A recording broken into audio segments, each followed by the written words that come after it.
Nora had never believed in ghost stories. At 29, she was rational, logical, grounded. After growing up in a bustling part of Boston, she had learned not to be easily rattled. But when her grandmother passed away and left her an old farmhouse in rural Maine, something about the property felt off. The kind of off you cannot quite name, just a gnawing unease in your stomach. Still, Nora moved in. She needed the quiet, a place to reset after a recent breakup and a job that had burned her out. The house was beautiful in a cold, antique sort of way. Creaky floors, dusty picture frames, and faded wallpaper from another century. There was only one thing that made her hesitate: the well. It stood behind the house, covered by a rusted iron grate, surrounded by withered weeds. Her grandmother had warned her about it once as a child, Nora vaguely remembered. Never go near it, never speak near it, never listen. She had laughed at the time, but on her third night, things changed. It was close to midnight when Nora heard it, a voice calling her name, soft, whispery, female. Nora. She looked around. Nothing. Her phone had no service, and the wind outside had died down completely. But the voice came again. Nora, please, help me. She followed the sound through the back door, out into the crisp night air. The moon lit the path to the well, now uncovered.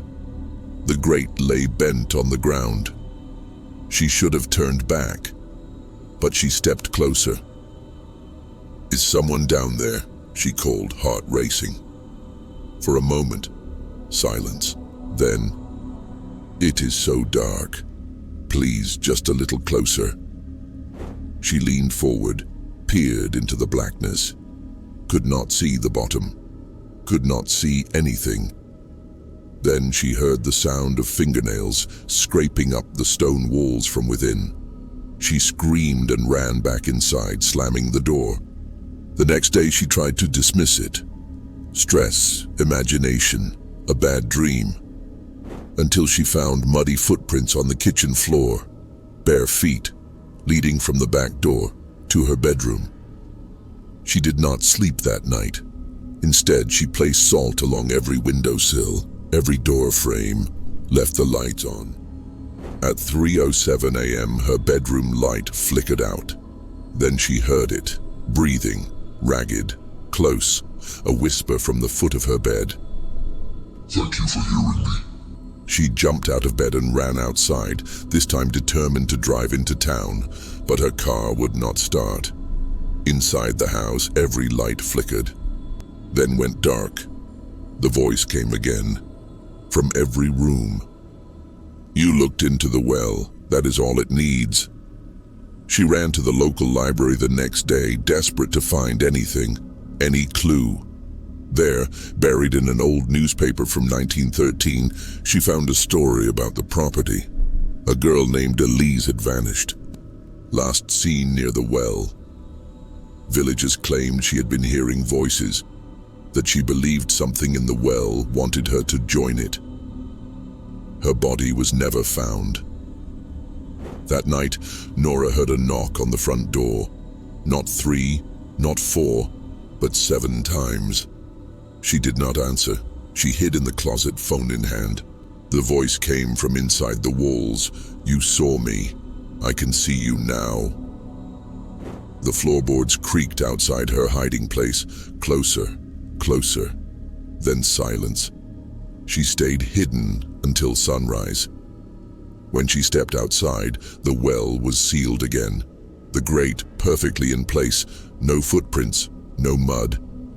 But carved into the wooden door of the house were the words, "Listen again, let me out."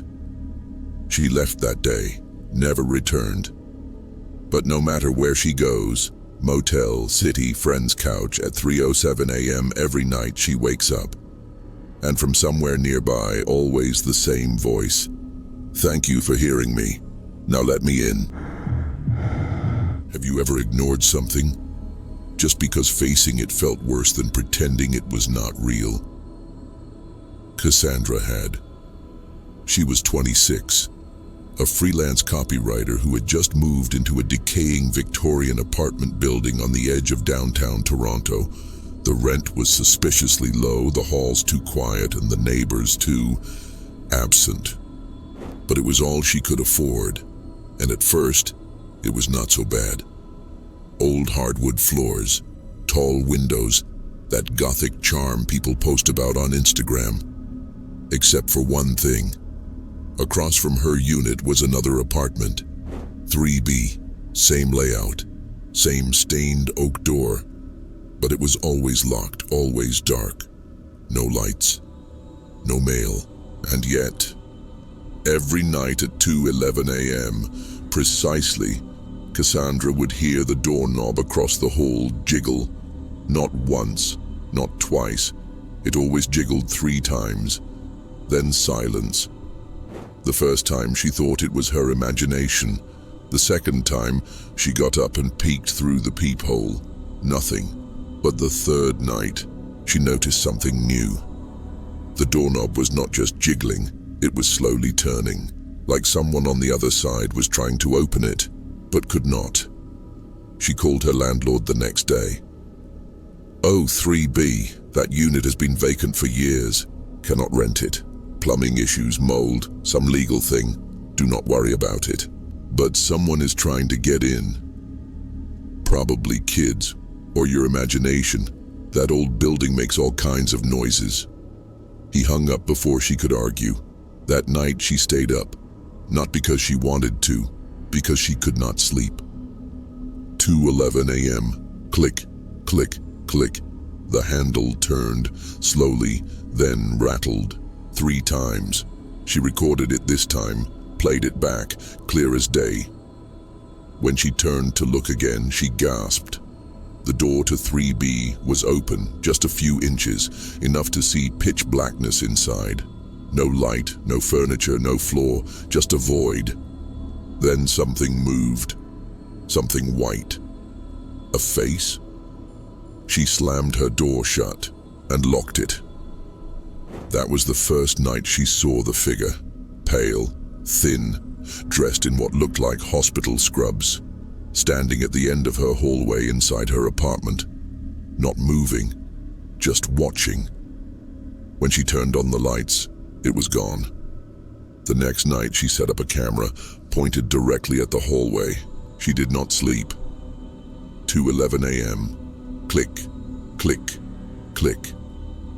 In the footage, the door opens, a tall, pale figure steps out, but instead of walking across the hall, it stands outside her door and turns to stare directly into the camera. Her phone buzzed. Unknown number. Do not watch the footage. She deleted it immediately. The next day, her neighbor, an older woman from 3C, caught her in the hall. "You have seen it, have you not?" "Seen what?" "The thing in 3B, it watches, and if you look at it too long, it follows you." Cassandra asked how she knew. "Because it followed me once, before I moved down the hall." She opened her sleeve, showed Cassandra deep, unhealed scratches along her arm. "Do not let it in, no matter what it says." That night, Cassandra tried to sleep. 2:11 a.m. Click, click, click. Then a voice. "Cass, can I come in? It is cold." She held her breath. The voice was wrong, glitchy, like a broken speaker. "You left the door open, for me last time. Do you not remember?" She did not respond. "I remember you." Silence. She stayed awake until sunrise. In the morning, she checked the hallway. Door closed. No footprints, but taped to her door was a photograph. It was of her, sleeping, taken from inside her bedroom. She left the building that day, packed everything she could fit in her car, and drove away. She did not cancel the lease, did not say goodbye, just left. But some nights, when she stays in a hotel or at a friend's place, she wakes up at 2:11 a.m. to the sound of a doorknob. Click, Click, click, and a whisper. I found you again.